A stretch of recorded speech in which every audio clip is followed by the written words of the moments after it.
اللہ صاحب اسلام آباد سے پوچھتے ہیں کہ مولانا طارق جمیل صاحب کا آج کل ایک کلپ بہت زیادہ وائرل کر رہا ہے اور اس پر بہت زیادہ تنقیدات ہو رہی ہیں، جس میں انہوں نے یہ بتایا ہے کہ یوسف علیہ الصلوۃ والسلام کا ایک واقعہ بیان کیا کہ ان کو گدھے پہ بٹھا کے گھمایا گیا۔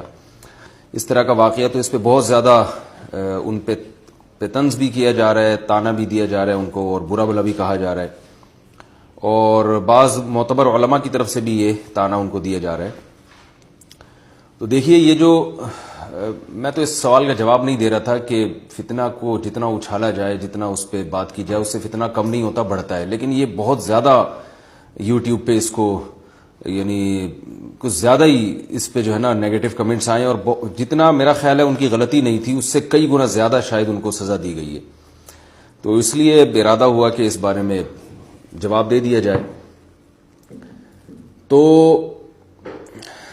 دیکھیے، یہ جو واقعہ ہے یوسف علیہ السلام کو گدھے پہ بٹھانے والا واقعہ، یہ تفسیر کبیر میں بھی ہے اور تفسیر رازی میں بھی ہے۔ ہم تھوڑی دیر کے لیے فرض کر لیتے ہیں اس کی سند ضعیف ہے، کیونکہ اب سند کی بحث تو ایک بڑی لمبی چوڑی بحث ہے کہ سند صحیح ہے یا ضعیف ہے۔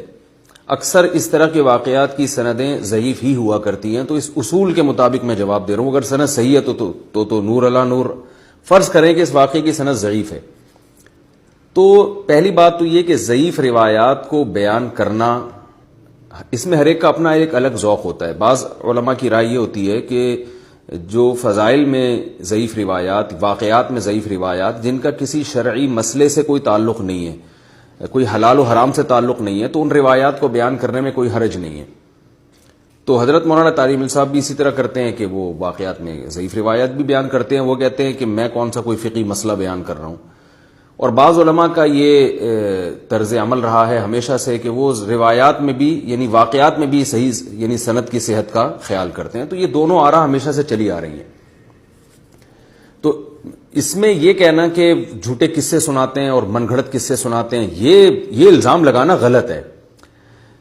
البتہ یہ جو ایک بات ہے کہ منہ کالا کرنے والی، اس میں حضرت یوسف علیہ السلام کی توہین کا پہلو نکلتا ہے۔ تو یہ بات میں کئی سالوں سے ممبر پہ بیان کر رہا ہوں کہ جب بھی کوئی شخص توہین کا مرتکب ہو، مرتکب کا مطلب ایسے الفاظ استعمال کرے جس سے کسی پیغمبر کی شان میں توہین کا پہلو نکل رہا ہو، تو فوراً اس پہ توہین کا فتویٰ نہیں لگا سکتے ہم، بلکہ ہمیں یہ دیکھنا پڑے گا کہ اس کی نیت کیا تھی۔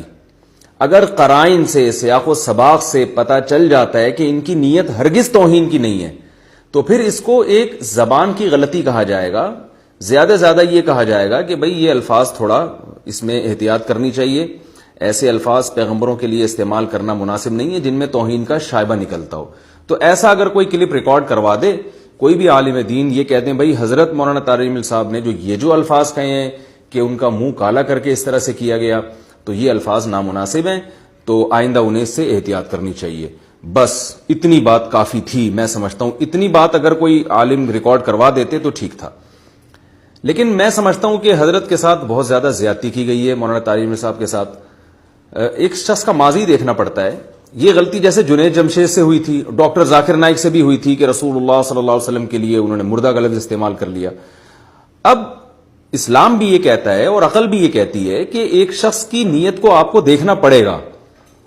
قرائن، میں یہ نہیں کہہ رہا کہ کوئی بھی توہین کر کے بعد میں بولے میری نیت غلط تھی تو آپ اس کو معاف کر دیں، یہ مقصد نہیں ہے، لیکن اگر واضح قرائن سے پتہ چل جاتا ہے کہ یہ گستاخی کرنے کا اس کا کوئی ارادہ نہیں تھا، اور وہ قرائن کیا ہے، اس کا ماضی، جو شخص ساری زندگی سیرت کو اجاگر کرتا رہا ہو، جو ساری زندگی لوگوں کے دل میں محمد صلی اللہ علیہ وسلم کی محبت ڈالتا رہا ہو، تو اس کے ایک لفظ پہ پکڑ کے اس کا یہ کہنا کہ یہ ملحد ہے، زندیق ہے، اور جناب اس نے توہین کی ہے اور اس کو گستاخی ہے، اس کو کھلے عام قوم سے معافی مانگنی پڑے گی، تو بھائی یہ محمد صلی اللہ علیہ وسلم کی تعلیمات نہیں ہیں۔ اتنا زیادہ آپ تنگ ظرف جو ہے نا، ظرف کو تنگ نہ کریں، کیونکہ اگر آپ اس بیس پہ توہین کے فتوے لگائیں گے تو یہ معاملہ پھر بہت زیادہ آگے تک جائے گا۔ اگر معافی آپ نے منگوانی ہے تو پھر ایسے علماء بھی ہیں جو قرآن سامنے رکھا ہے اور انہوں نے کوئی ایسا بےہودہ فحش لطیفہ سنایا جس سے لوگ ایک دم اچھل گئے کہ بھئی یہ تو قرآن سامنے رکھ کر اتنا بےہودہ لطیفہ آپ سنا رہے ہیں، قرآن کی توہین ہے۔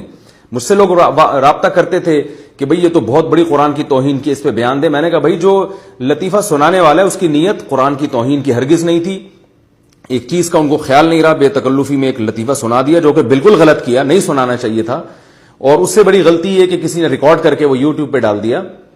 تو یہ غلطی ہے, اور جس سے یہ غلطی ہوئی ہے جب وہ نیگیٹو کمنٹس دیکھیں گے تو ان کو اپنی غلطی کا خود ہی احساس ہو جائے گا. تو اس کو ایشو بنا کے, کلپ بنا کے, ویڈیو کلپ یا آڈیو کلپ بنا کے علماء کی عزتوں کو اچھالنا, یہ بالکل غلط طریقہ ہے. غلطی ہر ایک سے ہوتی ہے, علماء سے بھی ہو سکتی ہے, عوام سے بھی ہو سکتی ہے, اور ہر ایک کی غلطی پہ سزا کا شریعت نے طریقہ ایک جیسا نہیں رکھا. تو اس میں شخصیت کو دیکھنا پڑتا ہے. تو یہی معاملہ حضرت مولانا طارق جمیل صاحب کے ساتھ ہوا ہے. ان کا ایک واقعہ ہو گیا تو آپ زیادہ یہ بیان کر دیتے, یا لوگ یہ بیان کر دیتے کہ بھئی یہ واقعہ یا تو مستند نہیں ہے, اور ہے تو اس میں منہ کالا کرنے والا جو واقعہ ہے اس میں توہین کا عنصر نکلتا ہے, لہذا ان کو آئندہ احتیاط کرنی چاہیے. تو میں سمجھتا ہوں اتنا کافی تھا, اور یہ اتنا ری ایکشن کافی ہے. لیکن جس طریقے سے ان کو زیر عتاب بنایا جا رہا ہے یہ بالکل غلط ہے, کیونکہ اگر آپ اس طریقے سے علماء کو یعنی طنز کریں گے تو پھر بہت سارے لوگ اس کی زد میں آئیں گے, اور پھر یہ جو باطل لوگ ہیں ان کا تو کام ہی یہی ہے کہ کتابوں سے, عبارتوں سے اور لوگوں کی ریکارڈنگ سے الفاظ کو پکڑ کے ان کے خلاف کیچڑ اچھالنا, ان پر لوگوں کا اعتماد ختم کرنا. حالانکہ وہ قابل اعتماد ہیں, ان کی دینی خدمات ہیں. اگر آپ انہی لوگوں کو, انہی علماء اور ربانیین کو آپ اپنی ڈکشنری سے باہر نکال دیں گے تو پھر بہت بڑا یہ دینی نقصان ہوگا, کوئی بھی بچے گا نہیں, کیونکہ ہر شخص پر انگلیاں اٹھ سکتی ہیں. پھر ہر شخص, ڈاکٹر ذاکر نائک کو بھی آپ کو نکالنا پڑے گا کہ ان سے مردہ کا لفظ کیوں نکلا نبی صلی اللہ علیہ وسلم کے لیے. وہ 100 صفائیاں بیان کریں, لوگ اس کو بھی ماننے کے لیے تیار نہیں ہیں. تو یہ کام اہل باطل کا ہوتا ہے کہ چھوٹی چھوٹی غلطیوں پہ کسی کو, یعنی زبان کی غلطیوں پہ کسی کو پکڑنا اور اس کے ماضی کو بھول جانا, اس کے حال کو نظر انداز کر دینا. ہاں یہی کام ایک ایسا شخص کرے جو ویسے ہی اسلام دشمن ہے, جو ویسے ہی نبی صلی اللہ علیہ وسلم کی عزت نہیں کرتا, تو ہم اس کی تعویل نہیں کریں گے, کیونکہ وہ خود اپنی بات کی تعویل کے لیے تیار نہیں ہے. وہ خود ایک ملحد ہے جس کا کام ہی نیگیٹیوٹی کو فروغ دینا ہے. اس کی یعنی غلطی کرنے والے کو بھی تو دیکھا جاتا ہے نا کہ جو غلطی کرنے والا ہے اس کی نیت کیا ہے, اس کا ماضی کیا ہے, اس کا حال کیا ہے. تو اس لیے یہ بالکل طریقہ درست نہیں ہے. اور جس طرح سے ان پر طنز کیا گیا ہے تو یہ طنز صرف ان کی ذات پہ نہیں ہوتا, اور بھی لوگ بہت سارے پھر اس کی لپیٹ میں آتے ہیں. تو یا تو پھر سب کے خلاف کلپ بنا کے سب کو برا بلا کہیں, سب کو گالیاں دیں, سب پہ لعنتیں معاذ اللہ بھیجیں, تو کوئی بھی نہیں بچے گا پھر امت میں. اور یہی قوم یہی اخلاق سیکھے گی جو آج کل سکھائے جا رہے ہیں. اور اگر غلطیوں کو نظر انداز کرنا سیکھا, تعویل کرنا سیکھا کہ بھئی یہ غلطی ہے لیکن اس کا یہ مطلب بھی ہو سکتا ہے, تو ایک زبان کی ایک مسٹیک ہے, کوئی بات نہیں, ہم یہ بیان کر دیتے ہیں کہ یہ مسٹیک غلط. جیسے مولانا طارق جمیل صاحب سے نسب بیان انہوں نے کیا ہے, رسول اللہ صلی اللہ علیہ وسلم کا نسب آدم علیہ السلام تک بیان کیا ہے, تو حالانکہ وہ بخاری کی حدیث کے خلاف ہے. تو اس میں زیادہ مجھ سے کسی نے پوچھا تھا 2-4 سال پہلے, میں نے کہا بھائی ان سے خطا ہوئی ہے. حضرت رسول اللہ صلی اللہ علیہ وسلم نے جو اپنا نسب بیان کیا حضرت عدنان تک بیان کیا ہے, تو اس سے آگے آپ صلی اللہ علیہ وسلم بیان نہیں کرتے تھے, تو ہمیں بیان نہیں کرنا چاہیے. تو بس یہ ایک بات ہو گئی بھئی, ایک وہ عالم کی رائے سامنے آ گئی, ایک دوسرے کی رائے سامنے آ گئی.